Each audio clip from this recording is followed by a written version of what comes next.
Hey, thanks for watching today. We're going to cover Colorado fall tax lien auctions on Parcel Fair today. This is our first tax lien auction season, so this is all new to us and our first chance to really give you a peek at what's in here for the 2023 auction lineup. So we have about 20 auctions so far, so we're not quite through the season and have everything published yet, but lists are coming out every day and we're going to keep adding those lists. And the only thing that we know for sure is there will be more auctions than we have now, but right now we're going to show you the first 20. And we're going to cover how to buy, how to research, how to find these properties, and ultimately filter down and save you a bunch of time so you don't have to look at all these tens of thousands of properties manually. If you want to skip the introduction, if you already know all about Colorado tax lien auction rules, then you can use the chapters on YouTube and jump over this next section. Otherwise, let's get started. So this is the introduction to Colorado tax lien auctions. We're going to start with the basics. We're going to say when are those tax lien auctions, and we've seen their auction season so far. It looks like they've announced late October through early December, and these are those tax lien auctions that are going to be happening, not to be confused with other auctions like foreclosure auctions in Colorado. This is just the tax lien auction season, October through December. So where are these tax lien auctions? Some of them are going to be in person, but a lot of what we're seeing are online. And the online auction houses we see in play are govies.com, Real Auction, and Zeus Auctions, kind of the usual players there. The Zeus Auctions, you would find those on SRI Services, and we'll touch on that in a little bit here. And then just as a side note, what happens to those leftover tax liens that are not purchased at an auction? Some states will reoffer those in later auctions, but it looks like in Colorado, they also add over-the-counter inventories in many counties where you can buy those leftovers directly from the county at the full interest rate and not have to go through the auction process. We will cover some of that too in our demo later on in this video also. So, how do these tax lien auctions work? They're going to follow the premium bid auction format. So, to put very simply, the highest bidder wins. This is not to be confused with other tax lien auctions that are where you bid down the interest. You're actually bidding up the bid, and so that's why they call it premium bid. And that opening bid that you're going to start at is going to be set at the taxes owed plus any applicable fees that the county has added to that to basically make the county whole when the tax lien is purchased. It covers all their fees and amount owed. The interest rate is going to be set by the state each year, and I say that because it does actually change each year. They calculate it as 9% plus the federal discount rate. And if you can remember in recent history, this would not have been very much at all. It would have been like 9.25% because the federal discount rate was so low. But given interest rates right now, this year's auction is tracking, the state has announced it at 15%. So that's a drastic difference from years past where this interest rate would have been much lower for quite a while. So now there's not only is there always that appeal of getting tax liens for the chance of someday getting the property, but now there's an interest rate that's more rewarding, which makes Colorado even more appealing for investors this year. So while we're talking about that redemption period where you actually get the property at the end of the process is 3 years in Colorado. So you can apply for the deed after you've purchased the lien and 3 years of redemption have passed. And one other note about how these auctions work, the overbid amount, which is anything above the opening bid, does not accrue that 15% interest. Only the opening bid gets that interest. So for example, if $1,000 are owed in taxes, that's the opening bid. Let's just say the fees and everything is just an even $1,000. Let's say you bid $1,000, then I bid it to $2,000, and then another guy buys it at $3,000. We now have $3,000 as the total winning bid, but $2,000 of that is an overbid. It's not going to be achieving or accruing any interest. That 15% will only apply to the first $1,000 that was the opening bid. So, as a good time to mention my standard note here, always understand the auction rules before you bid. The time to do your research is before the auction, not after you're holding a handful of liens that you don't understand. So do your research in advance, understand the auction rules before you start bidding. Don't get excited when you see some of these properties because Colorado has some beautiful properties. And on that note, let's go take a look at those properties and jump over to our live demo. So we're talking about Parcel Fair because this is the Parcel Fair channel. We use this tool on all of our research and to find anything tax related, tax deed, tax lien, tax certificates, even some foreclosures. And we'll jump right in and look at this auction calendar for Colorado. I've said a couple times we do have foreclosure auctions on the site as well, so you're going to want to filter by tax auctions only. And that's going to show us, in October, we're looking at 7 auctions here. El Paso, the largest. Some of these, like Route and some of these other ones, they've been announced but don't have lists yet, so we don't understand or know what's going on there yet. Again, we're still researching this. It could be that they don't have any liens for sale, or it could be that the lists are elsewhere than where we're looking, and we're just going to have to keep digging and finding those. Again, it's our first season, through Colorado's tax lien auctions. So we're tightening things up still. But if we scroll through here, the auction sizes are all over the place. There's El Paso County has 2,300, and then you see a few that are more like 100, and then back to over 1,000. Looking at November, quite a few auctions in the early part there. There's a handful that are like the 400, 500 range. And then you have some that are very small, 59 in Pitkin, Arapahoe's 1,600. So some decent size auctions there. This is usually the point of the video where I would have shown you auction totals for the entire season, but we just don't know how big it's going to be yet. So I'm not going to speculate at this point on what the total values or properties are going to be. Instead, let's go to the map. And I am showing you in the entire state right now all the tax lien auction properties that are available at the moment. And you'll notice there's 13,427 parcels that we're tracking. Again, that number will change by the time you watch this video or get on the website. And it's worth noting we've already removed hundreds, maybe even over 1,000 properties that were advertised to go to auction but have already redeemed. We're always checking for redemptions to make sure we pull those off the website so you don't waste your time with those properties that are not available. So just at a glance here, you can see the Denver area, of course, has like a dense bit of properties. These yellow properties, especially in the southern part. I'm going to switch my map to satellite view so you can see some contrast there. Quite a few, and this county would be Arapahoe County. We said there were about 1,600 in that auction. So obviously an appealing area there. Colorado Springs is another one. This should be El Paso County, if I remember correctly. That's right. There's over 2,000 properties in this auction at the moment. So it's very dense as well. And then it's a massive state, so you're going to have a lot of variety here. You will see some other counties that are more remote. Up here on the Wyoming border, there are some properties that are very large. That's one thing about Colorado is the acreage is on a different scale than some of the other states. Whenever you see 600 plus acres on a single parcel like this, that's it's surprising.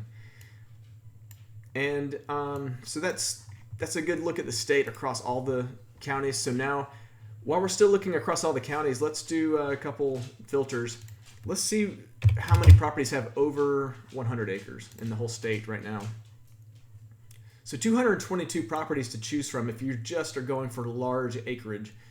And with looking at something like that, there's 222 properties scattered across the state. We can kind of see those yellow outlines on the map, but I'm going to view these results in a grid on the right-hand side so we can see all of those in one place. And let's just go sort by the total value, just the most expensive.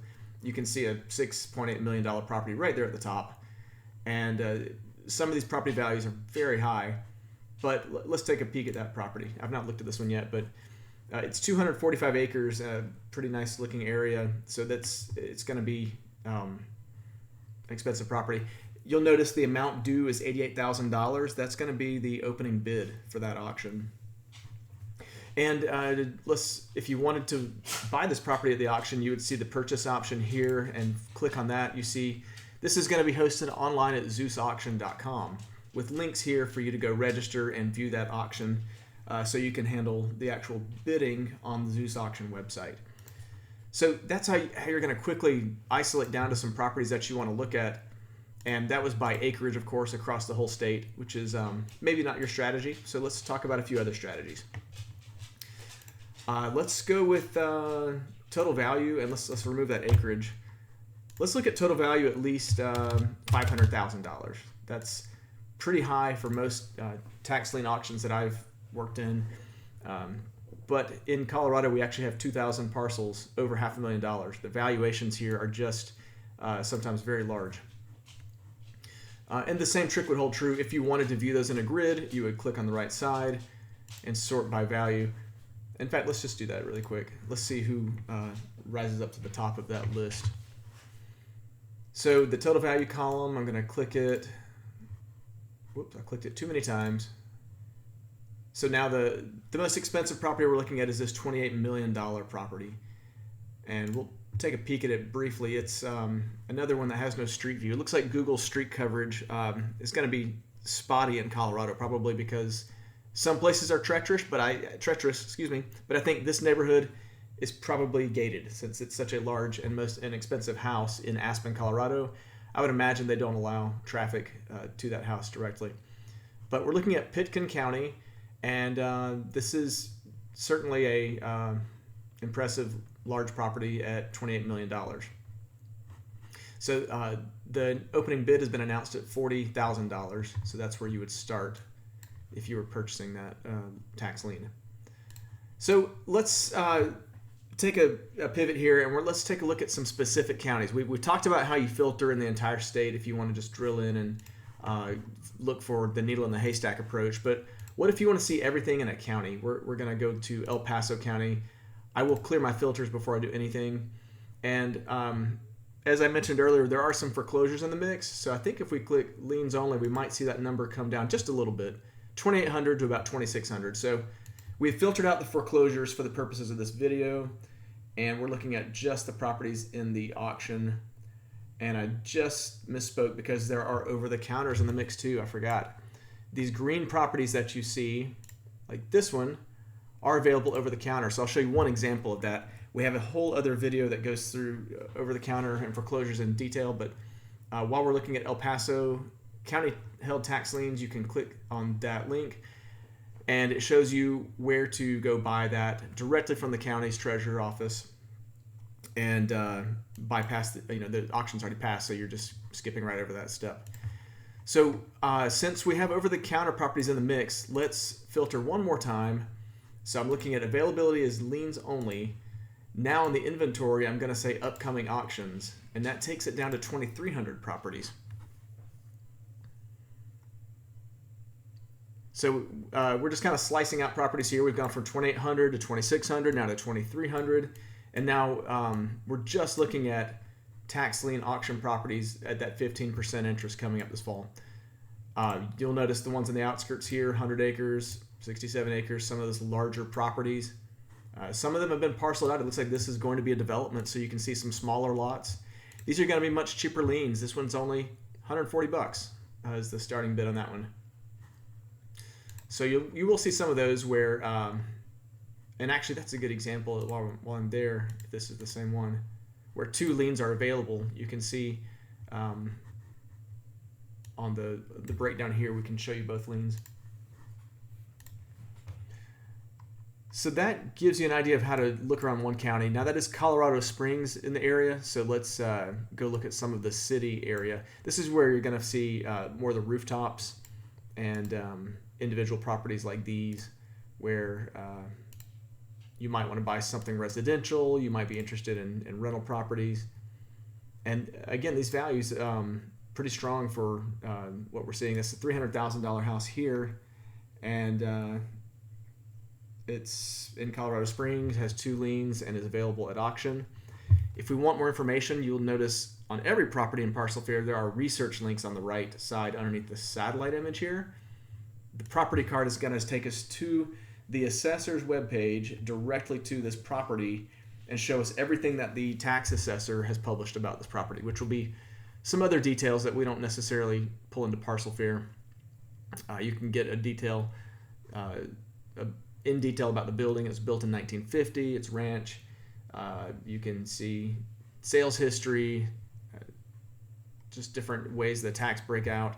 So there's a lot going on the assessor's website that you might want to see. And you can even click these other tabs. Oh, that just takes you to the same place. Never mind. But that's a useful way to do some additional research on these properties. The El Paso auction, when we click on that purchase option, it's going to be on Real Auction, and there's a link to register and the list here if you want to go buy liens on this property or similar properties. That's where you would get started on that.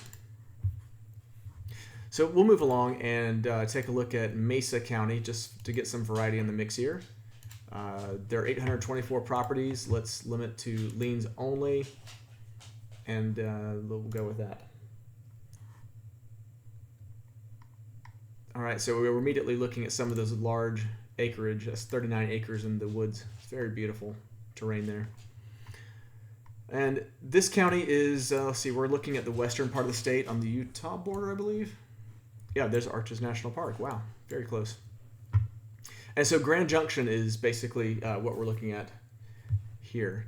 I have a note that we have some OTCs in the mix. These are that over-the-counter properties. It looks like you can buy some driveways here. I don't think, a lot of times properties are over-the-counter leftovers for a reason, and it's because I don't know what you would do if you bought their driveway. Maybe you do, and that's your strategy. There are also ditches right there, over-the-counter ditches. But that's why you're going to filter through and look at these properties, do your due diligence. You might, and there's plenty of times where you will find something nicer than a ditch or a driveway. But in this case, we're really looking at those lien auction properties. So let's switch over to map view just to get some of the contrast here. And in Grand Junction, I'm seeing a lot of properties around this area. So let's go back to satellite and see which ones look like they want to have a little more. Let's take a look at this one, for instance. $455,000 property, 2 liens available. Looks like a very nice area town. You can click on this panorama view and take a look down the street. It's just a very well-kept area, and I think you can get a feel for the neighborhood without even going there necessarily. And this one, of course, has the property card and the GIS map as well. We're in a different county now, so that property card is going to be Mesa County. Totally different website, but the same idea, the sales history, the tax history. This one has a recent photo of the property. And it's a multifamily, it says, so that's interesting. I guess we're looking at potentially a nice rental opportunity. And so that's Mesa County. We're going to keep moving just because I want to make sure we cover a wide variety here. I'm going to take a peek at Montezuma County next, and let's take that. It's the main town here is Cortez. If you think about history, Cortez and Montezuma, it's there's probably not a coincidence that they put those here together. And we're looking at residential properties here. This is somewhat of a small town, rural area. We're looking at 738 parcels. Let's check the value out. Let's look at everything that's worth over $100,000. And that the valuations out here further from the large cities are lower, so we're only looking at 180 properties over that valuation. And I'm going to filter one more time and just look at improvements only. That only takes 11 properties out, but it knocked out some of the maybe just some of the areas that were didn't have improvements. So that takes us through a couple counties here, and now to switch it up for a little more variety, I want to show you some of the properties that, in all transparency, they're very likely to redeem because they're extremely high value. But Pitkin County, we'll start there. You might know Pitkin County because, let's see, where am I? Because Aspen is in Pitkin County. So first of all, I see a large property up here, 600 acres in the mountains. That's interesting to see. But if we go back into town here, we're going to see some of the largest value properties. I think I have this search already open right here. This is where that $28 million house was, but you can see there's 27 million, 22 million, 19 million. And this is where an important thing for you to keep in mind. if I were to give you one piece of advice investing in Colorado that you need to take seriously, it is always look at the legal description, because you might at first pass, we're pulling the parcel data here, you might think you're buying a $28 million house. And in this first case, let's look at this $19 million property. We actually are looking at a lien on the $19 million property. And when I look at the legal description, I can see the description of that lot and the block. I don't see anything about a unit. I don't see anything about mining, mineral rights or anything like that. And when I look at the valuation, the lien value at $30,000 does sound in line with a property this big. So this one, these expensive properties, a lot of times you are getting the lien on the full property. But I want to show you this example and a few others where if you look at the legal description right here, it's a condo unit A3. So the lien is actually on one unit of the condo, but since the parcel lookup gave us this $27 million building, it can get confusing. So always read the legal description to know what you're bidding on. The $400 lien on a $27 million property doesn't sound right because the taxes would be much higher. So that's your first clue. But the legal description is always where I look to see if it's a condo, a unit, or some type of subdivided piece. You can also, let's see if on the assessor property card, property type condo, there it is right in front of you. So before you even read the legal description, it jumps out as condo. So that's important to know what you're bidding on. A $400 lien on a $27 million property just doesn't sound right, and that there's a reason for that. Another one, this one I brought up just because it was so strange. The Google Street View has a picture in the bathroom inside the unit. I'm going to click on panorama view just because I'm so curious. That's creepy. I don't know how or how this happened, but this is inside that unit. Now, it's a $6 million building, and you can see it's East Condo Unit 703E. So it's one condo unit inside that building. And let's go to the assessor property card, and we also see condo unit 703E. So if you want to buy a condo unit, this is a great way to do it. You buy the lien on it. Hopefully, if it doesn't redeem, you'd be able to get it. But it's just important to know what you're bidding on. And one more example on that. This is not a condo. There's no building on this lot that I can see, but you can see inside there are surface rights, mineral rights, and different things that are conveyed inside of this legal description. And that should be a warning sign to you immediately, as well as the $44 tax lien on this property. And let's go to the property card on this one as well. So severed mineral rights is essentially what we're looking at on the property type. I am not an expert in mineral rights. I don't invest in them, and maybe you understand it better than I do, and that's your niche. And if so, that's great.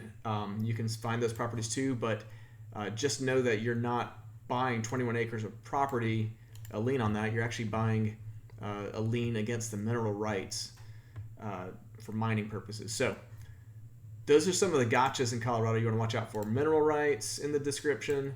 You want to watch out for individual units of condos unless that's what you want.